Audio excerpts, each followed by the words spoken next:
Good morning students. In this video we are going to see the topic operational amplifier. In this video we are going to study the introduction of the operational amplifier.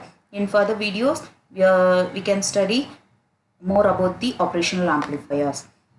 As from the name we can say it is amplifier which amplifies the input signal. So what does operational amplifier means? It is the circuit which performs mathematical operations such as addition, subtraction, integration and differentiation. It can be done by connecting various resistance or capacitance in an integrated circuit. What is integrated circuit? All the components of the operational amplifier like resistor, transistor are fabricated on a small crystal chip of silicon, that is integrated circuit. So operational amplifier is also called as integrated circuit, which is widely used in computers, communication devices, sensor applications. This is the symbol for operational amplifier. Here there are two input terminals and one output terminal. The input terminal represented as positive is called as non-inverting terminal, and it is represented in negative, that is inverting terminal. And there are two power supplies, V plus and V minus. This is the 8-pin diagram of 741 operational amplifier. So these are the 8 pins: offset null, inverting input, non-inverting input, V minus, no connection, V plus, output terminal, offset null terminal. And here this amplifier also called as differential amplifier because the output of the amplifier is by having the difference of the input signals V1 minus V2. So here say the inverting and non-inverting terminals are given by the supply V1 and V2, and the gain of this amplifier is considered as AV. Then the output will be the AV times of V1 minus V2, the difference between the input voltages, V1 minus V2. So next we consider giving a supply voltage Vi to the non-inverting terminal and the inverting terminal is grounded. Then the difference between the input voltage is Vi minus 0 because the second voltage V2 becomes 0. Then the output voltage will be V0 is equal to AV times of input voltage Vi. If you are giving a sinusoidal waveform as an input, then the output will be amplified AV times and it will be the same sinusoidal voltage. Consider this amplifier. Here the non-inverting terminal is grounded and the input supply is given in the inverting terminal. Then the output will be, that is the difference between the input will be 0 minus Vi because the first signal will be 0. So 0 minus Vi.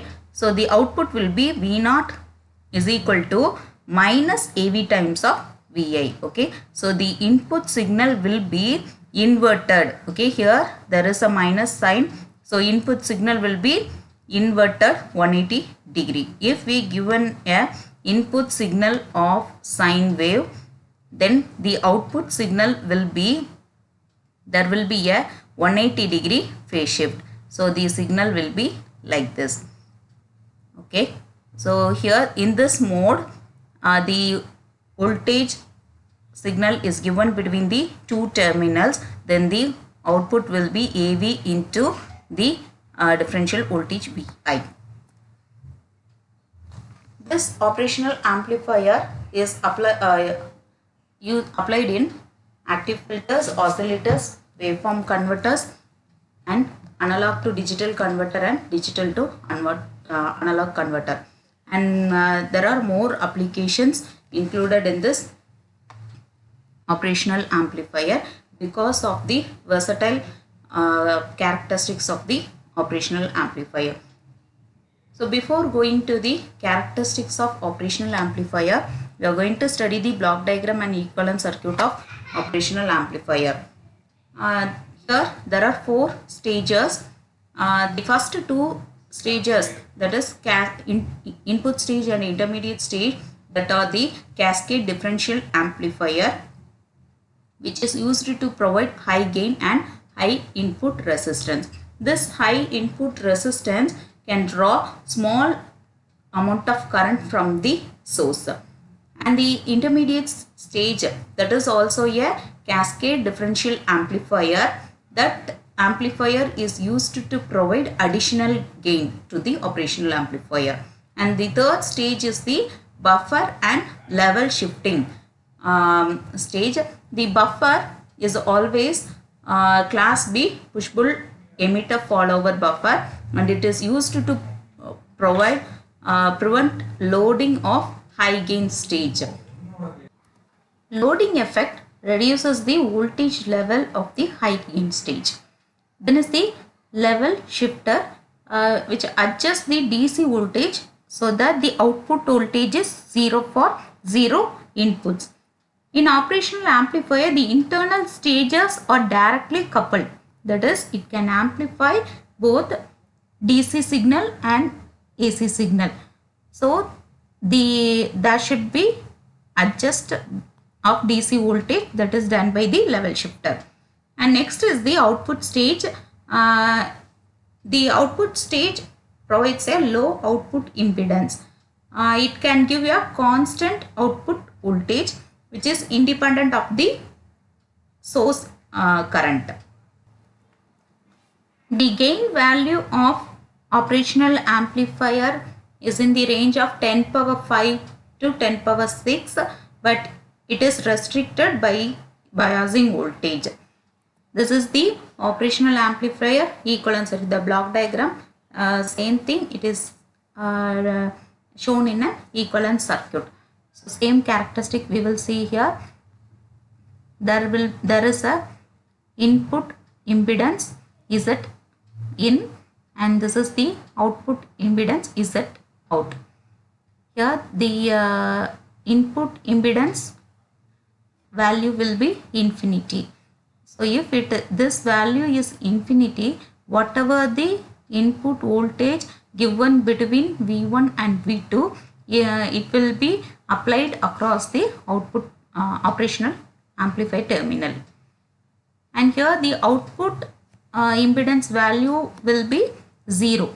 If it is 0, then the output voltage in the operational amplifier will reflect in the load resistance.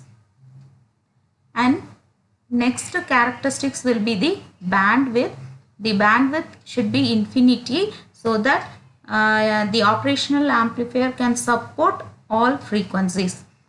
And next one is the open loop voltage gain. It has to be infinity for ideal operational amplifier.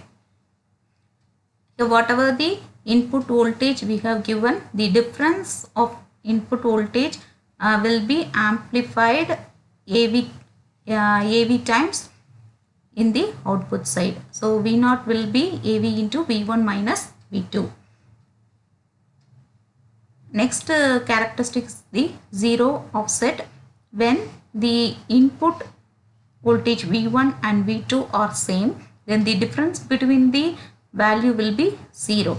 Then the output voltage has to be 0. That is the zero offset.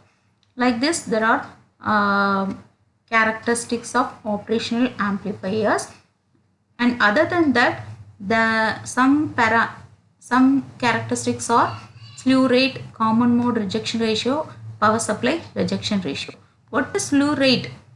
Means how fast the operational amplifier can reach its final value.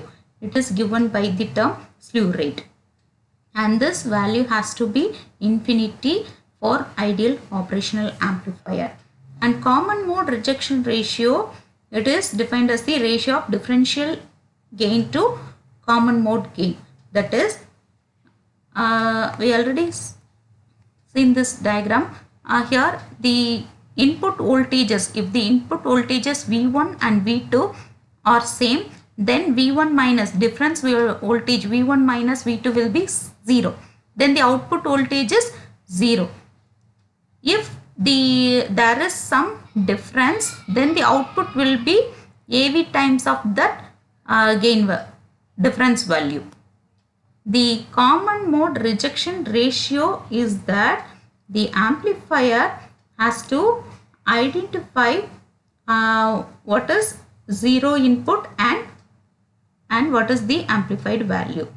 How well the amplifier rejects the common input voltages and how well it amplifies the input signal. Okay, that is the term common mode rejection ratio. And next is the power supply rejection ratio. It is the change in an operational amplifier's input output voltage caused by variation in the supply voltage. These are the comparative values of ideal and practical values of operational amplifier. The input resistance for ideal operational amplifier is infinity, but in practical value it will be some mega ohms, and output resistance will be 0 for ideal value and it will be few values for practical operational amplifier. Like this, these are some of the practical values of operational amplifier. It will be different for different operational amplifiers. So for our application, what is the need, we can select that operational amplifier. So these are the some important important introduction about the operational amplifier. In next video we see about the further operational amplifier applications. This video we have seen only the open loop configuration. Okay, we didn't see the feedback, only we studied about the open loop configuration. This open loop configuration of operational amplifier is used in the comparator circuits. And other application we see in the next videos. Thank you, students.